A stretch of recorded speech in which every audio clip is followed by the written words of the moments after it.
बुलेटिनच्या सुरुवातीला महत्त्वाची बातमी। एसआयटी चौकशी दरम्यान भोंदू खरातची प्रकृती बिघडली आहे। तातडीने कार्डियाक रुग्णवाहिका मागवून त्याची तपासणी करण्यात आल्याची सूत्रांची माहिती आहे। खरातला डोकेदुखी, मळमळ आणि उलटीचा त्रास झाला।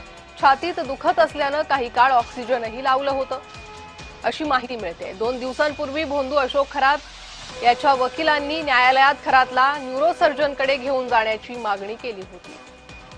अधिक माहिती घेणार आहोत आमचे प्रतिनिधी किरण गोटूर यांच्याकडून। किरण, काय माहिती मिळते खरात संदर्भात?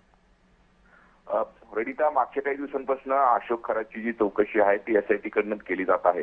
आता अशोक खरात 5व्या गुन्ह्यांमध्ये एसआयटीच्या ताब्यात आहे, पोलीस कोठडीमध्ये। हा जो 5वा गुन्हा आहे तो सुद्धा महिला अत्याचार संदर्भात आहे आणि त्या संदर्भात चौकशी करण्यासाठी अशोक खरातला न्यायालयाने ही 5 दिवसांची पोलीस कोठडी दिलेली होती आणि त्यामुळे एसआयटी कडून अशोक खरातची चौकशी केली जात असताना काल त्याची अचानक तब्येत बिघडली अशा पद्धतीची माहिती सूत्रांनी दिलेली आहे। त्याला छातीत हे दुखत होतं, त्याच पद्धतीने उलटी आणि जे डोकेदुखी सुद्धा अचानक झालं अशा पद्धतीचं ही माहिती मिळत आहे आणि छातीत दुखत असल्याने काही वेळ त्याला ऑक्सिजन सुद्धा लावण्यात आलेलं होतं अशी माहिती मिळत आहे।